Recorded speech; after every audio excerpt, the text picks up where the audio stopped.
ਇਹਦੇ ਚ ਤੁਹਾਡੀ ਨੀਅਤ ਤੇ ਅੱਲਾ ਵੱਲੋਂ ਵੀ ਤੁਹਾਡਾ ਅੱਲਾ ਦੀ ਅਤਾ ਹੋਈ ਨਾ ਜੀ, ਮੇਰੇ ਰੱਬ ਦੀ ਅਤਾ। ਮੈਂ ਤਾਂ ਇਹ ਕਹਾਂਗਾ ਕਿ ਉਹ ਜਿਵੇਂ ਕਹਿੰਦੇ ਨੇ ਕਮਲੀ ਵਾਲਿਆ ਨਬੀਆਂ ਦੀ ਸੱਫ ਵਿੱਚੋਂ ਜਿਵੇਂ ਤੂੰ ਸਜਿਆ ਕੋਈ ਸਜਿਆ, ਇਹ ਤੇ ਸਾਰੇ ਨਬੀ ਤਸਲੀਮ ਕਰਕੇ ਕਰ ਗਏ, ਡੰਕਾ ਹੋਰ ਕਿਸੇ ਦਾ ਚ ਵੱਜਿਆ। ਮੈਂ ਤਾਂ ਕਹਾਂਗਾ ਵੀ ਮੈਂ ਉਹਨਾਂ ਦਾ ਜ਼ਿਕਰ ਕੀਤਾ ਤੇ ਪੂਰੀ ਦੁਨੀਆ ਨੂੰ ਮੇਰਾ ਫਿਕਰ ਹੋ ਗਿਆ ਵੀ ਉਹ ਬੰਦੇ ਨੂੰ ਦੱਸੋ ਵੀ ਅਸੀਂ ਸਾਡੇ ਤੱਕ ਇਹ ਗੱਲ ਆ ਗਈ। ਇਹ ਜਿਹੜਾ ਨਾ ਮੇਰੇ ਪਹਿਲੇ ਮੁਖਤਲਿਫ ਪਰਸੈਪਸ਼ਨ ਸੀ ਜੀ ਕਿ ਇਸ ਬੰਦੇ ਨੇ ਵਾਇਰਲ ਹੋਣ ਵਾਸਤੇ ਕੀਤਾ, ਇਸ ਬੰਦੇ ਨੇ ਜਾਂ ਕੁਝ ਵੀ ਇਹ ਹੁਣ ਸੁਣ ਕੇ ਮੈਨੂੰ ਇੰਨੀ ਖੁਸ਼ੀ ਹੋਈ ਆ ਕਿ ਤੁਸੀਂ ਲਿਖਾਰੀ ਵੀ ਇਹਦੇ ਆਪ ਹੋ ਤੇ ਜਿਹੜੀ ਤੁਸੀਂ ਪੜ੍ਹ ਕੇ ਜਿਹੜੀ ਉਹਦੇ ਚ ਆਵਾਜ਼ ਤੇ ਜਿਹੜੀ ਕੈਫੀਅਤ ਸੀ ਉਹ ਮਜ਼ਾ ਬਹੁਤ ਆਇਆ।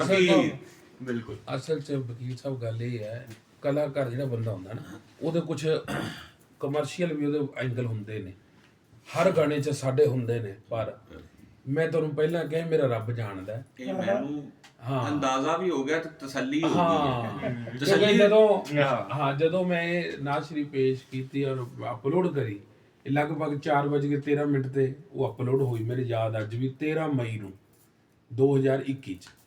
ਅੱਧੇ ਘੰਟੇ ਬਾਅਦ ਹੀ ਸਭ ਕੁਝ ਬਦਲ ਗਿਆ।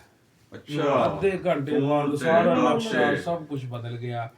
ਲੋਕਾਂ ਦੇ ਫੋਨ ਕੋਈ ਕਿਤੋਂ ਬੋਲ ਰਿਹਾ। ਤੇ ਸਭ ਤੋਂ ਜਿਹੜੀ ਵੱਡੀ ਖੂਬਸੂਰਤ ਗੱਲ ਹੋਈ ਜਿਹਦੇ ਨਾਲ ਮੈਨੂੰ ਮਤਲਬ ਅੰਦਰੋਂ ਮੈਨੂੰ ਖੁਸ਼ੀ ਹੋਈ, ਉਹ ਇਹ ਸੀ ਕਿ ਮੈਨੂੰ ਦੂਜੇ ਤੀਜੇ ਦਿਨ ਫੋਨ ਆਇਆ ਮਦੀਨਾ ਸ਼ਰੀਫ ਤੋਂ। ਉਹ ਵੀ ਵੀਡੀਓ ਕਾਲ ਬੰਦਾ ਕਰ ਰਿਹਾ ਕਿ ਜੀ ਅਸੀਂ ਸਬਜ਼ ਗੁੰਬਦ ਦੇ ਸਾਹਮਣੇ ਤੈਨੂੰ ਸੁਣ ਕੇ ਰੋ ਰਹੇ ਆ। ਤੇ ਮੈਂ ਉਹ ਵੀਡੀਓ ਮੈਨੂੰ ਜੇ ਲੱਭੀ ਮੈਂ ਅਪਲੋਡ ਵੀ ਕਰਾਂਗਾ। ਮੇਰੇ ਅੰਦਰੋਂ ਮੈਨੂੰ ਇਹ ਕਿਹਾ ਵੀ ਮੈਂ ਮਤਲਬ ਕਿ ਉਸ ਮੈਸੇਜ ਨੂੰ ਜਿਹੜਾ ਮੈਸੇਜ ਮੈਂ ਦੇਣਾ ਚਾਹੁੰਦਾ ਸੀ ਆਪਣਾ ਭਾਈਚਾਰੇ ਦਾ, ਮੁਹੱਬਤ ਦਾ, ਅਮਨ ਦਾ, ਉਸ ਘੱਟੋ ਘੱਟ ਉਸ ਦਰ ਤੱਕ ਤਾਂ ਪਹੁੰਚਿਆ।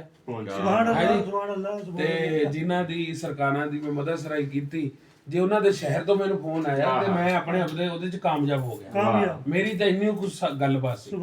ਬਾਕੀ ਇਹ ਸਭ ਕੁਝ ਜਿਵੇਂ ਕਹਿ ਲਓ, ਜਿਵੇਂ ਕਹਿ ਲਓ ਜਦੋਂ ਕੋਈ ਬੰਦਾ ਥੋੜਾ ਮੰਗਦਾ ਬਹੁਤਾ ਮਿਲ ਜਾਂਦਾ। ਸੁਭਾਨ ਅੱਲਾਹ। ਸਾਡੀ ਓਡੀ ਮਿਹਨਤ ਨਹੀਂ ਜਿੱਡਾ ਰੱਬ ਨੇ ਸਾਨੂੰ ਸਿਲਾ ਦਿੱਤਾ ਤੇ